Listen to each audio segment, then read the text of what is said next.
Hello, everyone, and welcome to this week's edition of Ask Coach Marie. I'm Marie O'Neill, founder of Padma Life Coaching and your host on this series. This is the place where you ask a question and I give my unique opinion as a life renewal coach, astrologer, and past life regression facilitator. Each week on Friday, a new video is released with me answering 2 questions from the viewers. In addition, I talk about various other life renewal topics. Please know that I'm not a therapist and I will never tell you what you must do. Let's go ahead and get started with the questions for this week. Our first question comes from Ben, who is in Orange County, California. Ben writes, lately I've been having some pretty strange dreams where I'm running through a dark forest trying to get away from something. How can I figure out the meaning of these dreams? Thank you for sending that question in. Now, dreams are absolutely amazing. I love dreams and I love dreaming. Dreams inform us. They're always informing us about what's going on in our world, in our waking world, and also what's going on inside of us. If there is some part of us that we are unaware of, meaning in our subconscious. So the subconscious mind can be speaking to you through your dreams. When you're looking at a dark forest, the dark forest can certainly represent the subconscious or the unconscious mind. And it can also represent the feminine aspect, because the feminine aspect, that would be represented by the trees of nature. And if you're running, you said you're running from something, so that means that there is some fear there. And you'd have to ask yourself, what is it that you are afraid of? With these types of dreams, or with any dream that is related to running or fear, if you can, when you go to bed at night, tell yourself that you're going to stop and turn and face whatever it is you are running from and see what it is. It may take you a few times to actually stop and turn and face whatever it is that you're running from. If you can do that, you'll find that whatever it is you're running from probably isn't as bad as you may think. Dreams like this, I do believe that it's the subconscious, or I should say even the higher mind, talking to you, asking you to look at something that maybe you don't want to see. It could be something you don't want to see about yourself. It could be something you don't want to see about somebody else. It could be anything. And as I said, my recommendation would be to stop and turn and face whatever it is in the dreams and program yourself at night, or at least tell yourself at night before you go to sleep that this is what you're going to do. And think about what is going on in your life now, because this is probably related to something that is going on now with you. And see if you can analyze the situation. I have found when I've had reoccurring dreams, once I got to the meaning of the dream stopped. And that's what you want. But this may be something that is in your subconscious mind that wants to come out and be known, which means that you're going to have to go on an expedition to figure out what it is. Let me know what you find. I'm curious to learn how this all turns out and if the suggestions help. Thank you for sending the question. Our topic today is contemplation versus meditation. And one of the reasons that I've chosen this topic is because of the previous question that Ben asked about the meaning of a dream.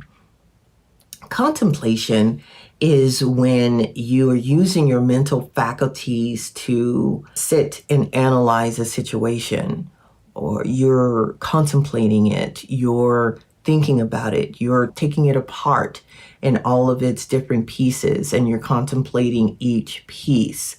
That is active. That is something that is necessary for us to evolve, as a matter of fact. That's the logic part. And contemplation actually is a part of meditation, but it's the active part of meditation.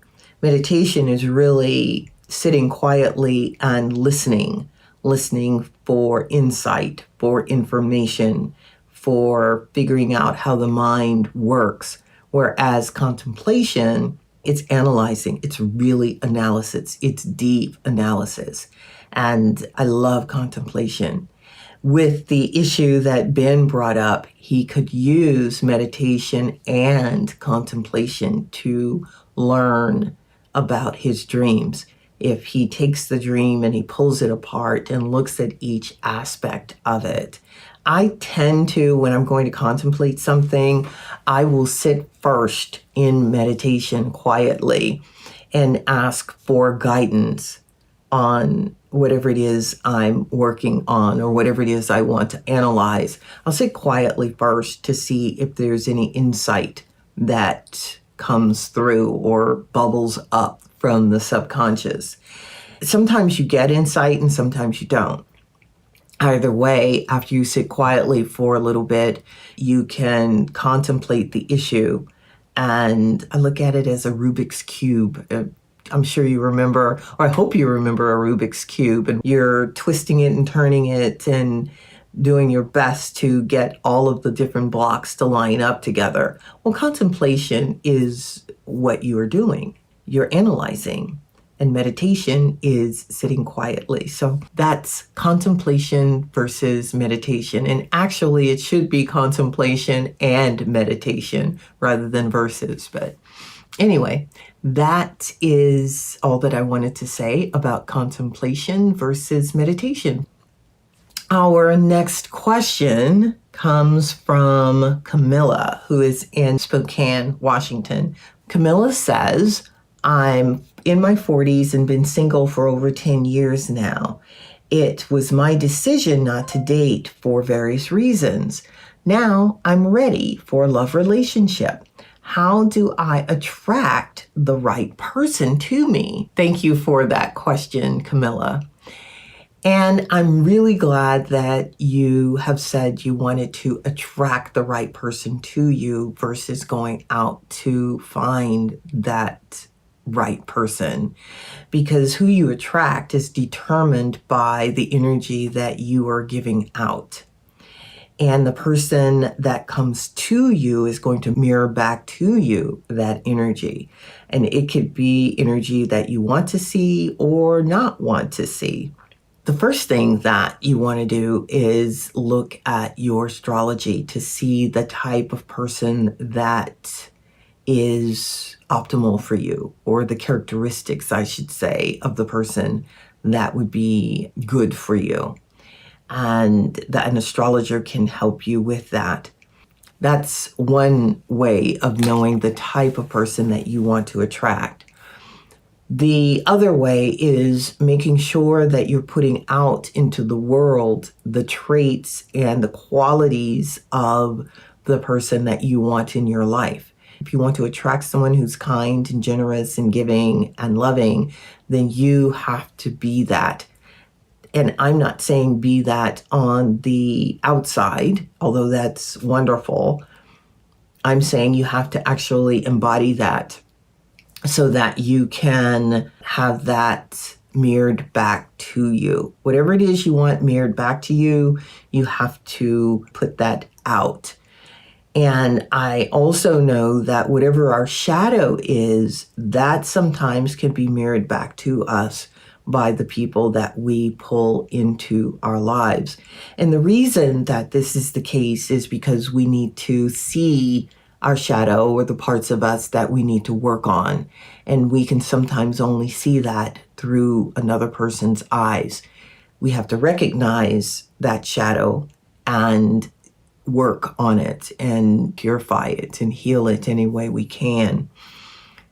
I congratulate you for being able to stay single for more than 10 years. That to me is saying that you've been spending time working on self, which means that you're going to attract a person to you who represents the work that you have done. Remember, all relationships are really about helping us to evolve. That's the whole purpose of relationship, so that we can see who we are, our good parts, our not so good parts, and we can work on the not so good parts and enhance the good parts that we like. Camilla, please let me know when you start dating again. I'm excited for you. So let me know how it goes too. This is the end of the video for this week.